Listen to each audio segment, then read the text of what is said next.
Hello! Today we are going to talk about how to make, I just rolling your eyes at me, okay. Eye mechanisms in puppets. This works particularly well with mouth puppets.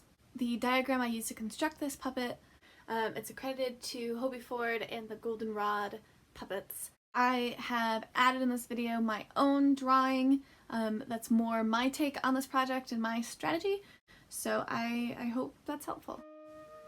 The first problem that needed solving with this puppet is how I was going to make these eyes. My response to this was to take eggs that I'd had for breakfast and I glue the shells back together, making them as spherical as possible, and then just paper mache'd onto those 2 eggs.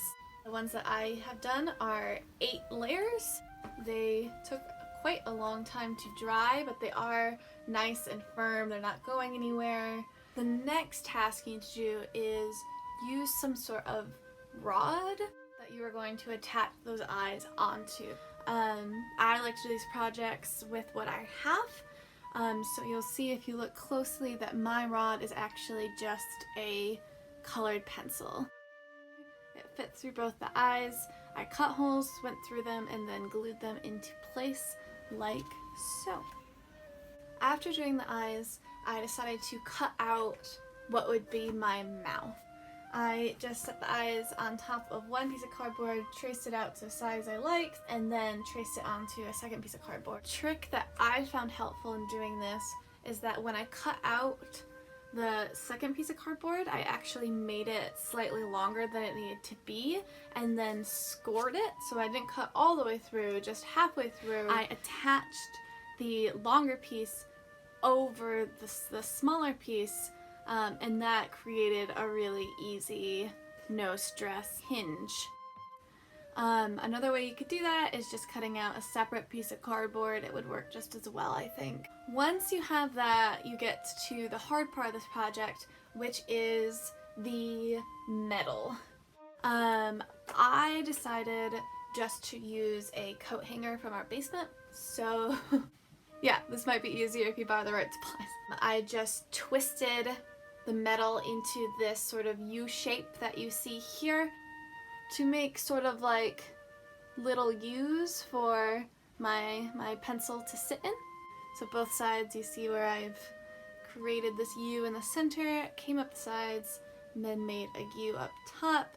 An important aspect to keep in mind while you're doing this is that you need the eyes to be high enough that they're not hitting the ground.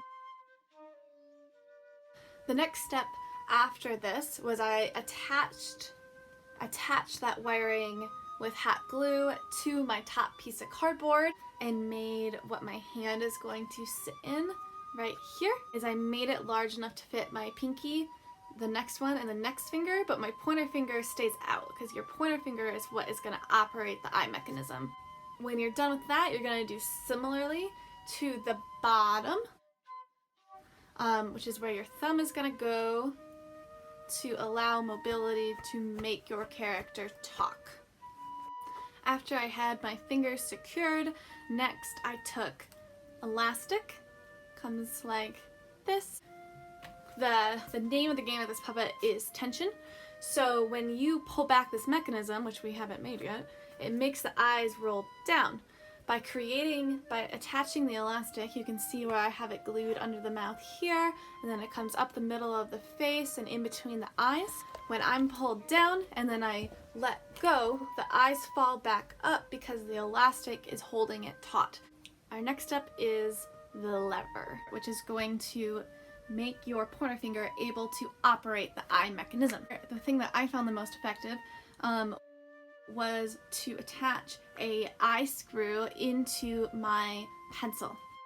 The most important part of this step is that whatever tool you are using for your lever, you need it to go around the thing away from you. The eyes need to roll forward when you pull the lever, not backward. So make sure that it goes from the base up to the other side of your rod and then up. Once you have that tied to your eye nail or however you decide to secure it. You can then glue gun the rest of it to the base of the back of your puppet. After you have your mechanisms in place, now it's time to decorate. I just attached felt. I took a box and glued a paperclip to it so that I could get the shape of a nose that I wanted. And then I just draped the fabric over the edges, hot glued it, added tongue. That the end result is a much more lifelike, characterized puppet. I hope you enjoyed this video. If you did enjoy this video, please consider liking or subscribing. That lets me know that you like what I'm doing. Thanks for watching!